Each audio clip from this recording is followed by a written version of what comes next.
Dan saat ini teman-teman guru kita sudah melakukan ujian dan jika tidak ada aral melintang, sedangkan tahun 2024 kita kembali mengusulkan ini adalah ronde terakhir untuk P3K. Ini adalah data yang terbaru Bapak Ibu, nanti akan saya bagikan kepada Bapak Ibu, supaya ketika berbicara, menyampaikan kepada bagi para pengurus, menyampaikan kepada yang lain, itu sudah punya. Cukup berbangga, karena guru kita sudah banyak yang berubah status. Sedangkan jumlah guru, baru saja ada webinar, dan itu salah total datanya. Itu datanya bukan seperti yang disampaikan kemana-mana. Jadi seharusnya, kalau mau tanya data ya ke Kemendikbud. Karena dari Bappenas, dari Kemenpan RB pun, dari BKN, itu datanya dari Kemendikbud. Tidak ada sumber data guru, selain di Dapodik yang memilikinya adalah Kemendikbud. Jadi ini adalah data guru TK, guru SD, guru SMP, guru SMA, guru SMK, dan guru SLB ya. Bapak Ibu bisa melihat sekarang kami sudah mendistribusikan data itu karena kita punya provinsi sudah berkembang dari 34 menjadi 38. Kita ada tambahan daerah otonomi baru Papua tambah 4 provinsi. Kita sudah lihat mereka sangat miskin guru. Kita lihat di bawah, yang paling bawah ini Papua Pegunungan, Papua Selatan, Papua Tengah, Papua Barat, Papua Barat Daya. Kalau mau melihat data guru dan tenaga kependidikan yang sekarang ini, ya ini sumber datanya ini karena kemarin saya paparan di dalam forum Denpasar 21 tanggal 22 November, maka data ini cut off-nya per 21 November 2023 pukul 00. Guru dan peserta didik Rombel, guru Tendik, jumlahnya adalah seperti ini. Ini jumlah yang paling akurat ya, yang bisa saya persembahkan kepada Bapak Ibu semuanya. Bapak Ibu yang saya hormati, lalu mari kita lihat capaian program pemenuhan guru P3K. Dengan segala rasa syukur, kita bisa sampaikan kepada Bapak Ibu semuanya, tahun ini 544.292 saudara kita di seluruh Indonesia itu sudah menjadi P3K. Saya prihatin untuk Jawa Tengah, karena Jawa Tengah adalah yang masih banyak P1 yang belum terakomodir.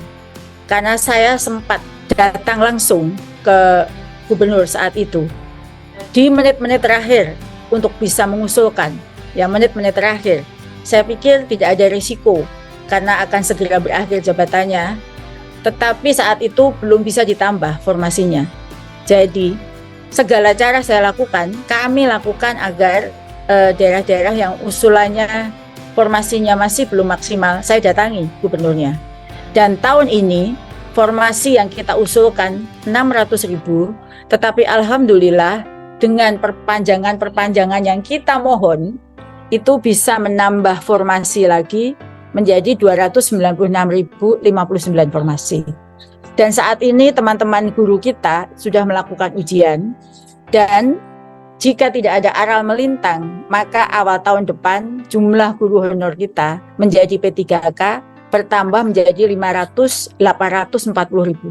Itu satu prestasi yang luar biasa dalam sepanjang sejarah seleksi ASN, itu belum pernah terjadi. Ini pertama kali kita butuh 1.200 usulan daerah 506, tapi yang lolos 293.000. Dan ini sebagian yang tidak ada peminatnya adalah daerah-daerah timur yang memang tidak ada guru honornya, tapi tidak ada yang bisa diisi, atau guru-guru pelamar umum itu tidak ada yang memenuhi kebutuhan sesuai dengan kebutuhannya. Lalu 2022 kita kembali usulkan sisanya ya, selisihnya dengan yang pensiun kita tambahkan 781.000. Formasi yang dibuka daerah 319.000, loloslah 250.000. Dan tahun 2023 kembali kita usulkan 600.000. Yang lebih menyenangkan sebenarnya, tahun 2023 itu di earmark gaji P3K itu tidak boleh dipakai selain untuk gaji. Tapi tetap saja usulan itu, kalau dilihat angka ini kan 46%. 46% saja atau 296.000 saja usulannya. Sedangkan tahun 2024 kita kembali mengusulkan ini adalah ronde terakhir untuk P3K karena kita akan menutup lembaran baru P3K tahun 2025. Kita sudah ada ruang talenta guru, di mana di sini kita rekrut hanya mengganti guru-guru pensiun saja.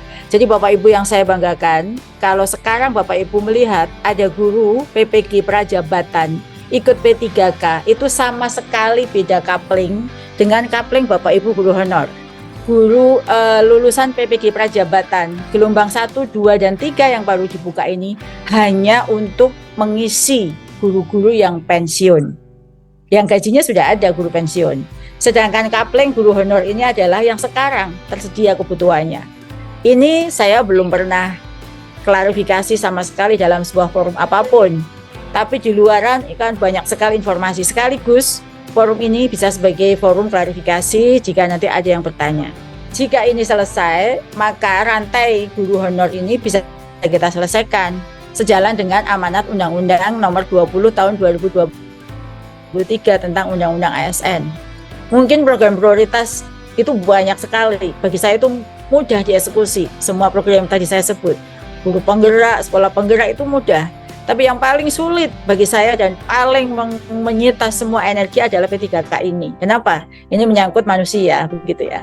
Saya mohon maaf ya. Jadi kalau sisa passing grade tahun 2021 itu 193.954, itu sudah bisa kita angkut. Tahun 2020 seleksi sebelumnya itu 131.000 sudah mendapatkan penempatan. Dan masih belum mendapatkan penempatan di tahun 2022.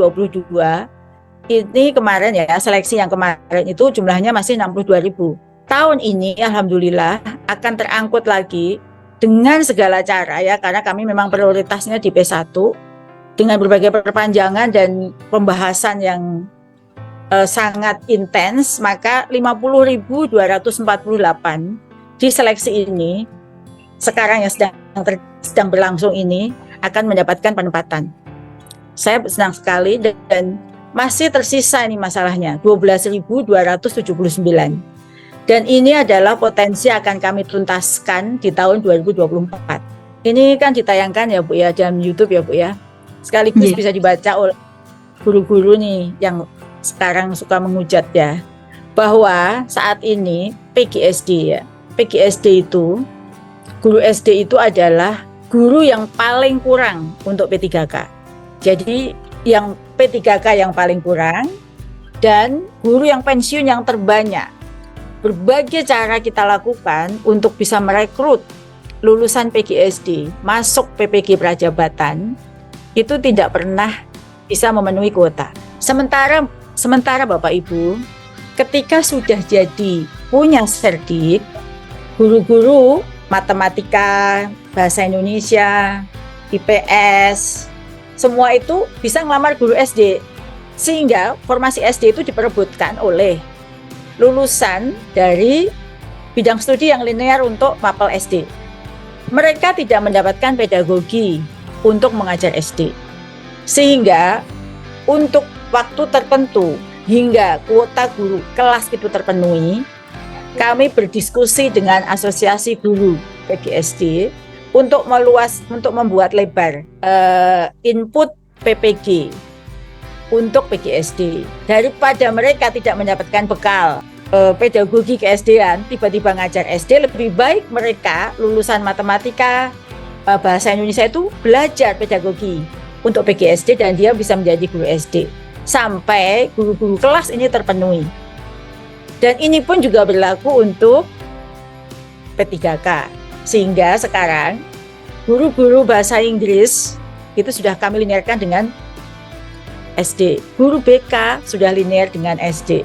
Supaya apa? Teman-teman yang oversupply, yang tidak ada tempat, kan yang oversupply itu banyak Bu, misalnya bahasa Inggris, itu bisalah menjadi guru SD. Segala cara kami lakukan agar guru-guru yang sudah lolos PG ini bisa mendapatkan tempat, tetapi masih sejalan dengan undang-undang yang ada. Ini adalah terobosan-terobosan yang dilakukan, yang Bapak Ibu mungkin harus tahu apa kami ingin semua P1 ini segera terangkat. Dan tetap saja masih ada 12.279 yang belum terangkat karena mereka-mereka ini yang oversupply. Sudah dilakukan dengan berbagai treatment, tetap saja tidak ada tempat. Sebenarnya bukan berarti Indonesia nggak butuh beliau-beliau, Bu. Mereka dibutuhkan tapi bukan di daerahnya. Misalnya guru-guru ini adalah banyak guru di Kabupaten Pemalang. Sementara yang butuh itu bukan di Pemalang, misalnya di Sukoharjo misalnya. Dan regulasi kita di dalam Permenpan tidak bisa pindah kalau guru SD, SMP itu dari Pemalang ke Sukoharjo. Sebenarnya bukan berarti kita nggak butuh guru tersebut, tetapi tidak bisa lintas kewenangan. Menurut saya ini akan kita selesaikan, mohon bersabar bagi teman-teman sahabat guru P1 yang belum dapat tempat, akan kami tuntaskan di tahun 2024. Lalu kita masuk, ini adalah sekedar update kepada Bapak Ibu guru. Bapak Ibu sekarang apa dan bagaimana peluang karir, pengembangan diri bagi P3K, bagi teman-teman guru yang sudah jadi P3K. Di dalam undang-undang yang sekarang baru terbit, undang-undang ASN, ini sebenarnya nanti perlu dicermati lebih jauh. Banyak yang tidak sejalan dengan undang-undang guru dosen. Mungkin jika kita tidak merubah undang-undang guru dosen kita, guru dan dosen akan dikecualikan dalam hal mendapatkan kesejahteraannya. Karena kesejahteraan itu dimungkinkan berbasis kompetensi guru sampai mendapatkan gaji pendapatan hingga 20 juta. Itu dalam undang-undang ASN. Sekarang kita lihat di sini pengertian ASN dulu. ASN adalah pegawai negeri sipil dan pegawai pemerintah dengan perjanjian kerja. Jadi Bapak Ibu adalah ASN yang diangkat oleh pejabat pembina kepegawaian, yang angkat bukan kami. Jadi kalau ada yang tolong Bu angkat kami itu salah, yang angkat adalah PPK setempat dan diserai tugas dalam satu jabatan pemerintahan. Maka mohon maaf jika tidak bisa di sekolah swasta, ya, atau diserai tugas negara lainnya dan diberikan penghasilan berdasarkan peraturan perundangan. Jadi kami sangat mohon maaf jika ada yang ingin P3K kembali ke sekolah swasta karena aturan ini tidak bisa mengatakan demikian. Lalu PP3K sendiri itu apa?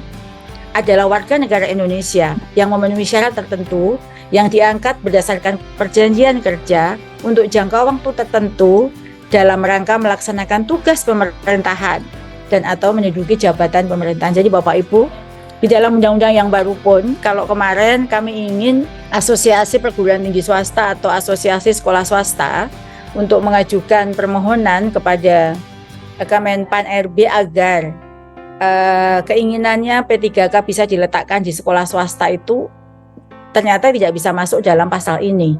Karena definisinya adalah mereka yang masih melaksanakan tugas pemerintahan. Tugas pemerintahan berarti di instansi pemerintah atau di sekolah negeri.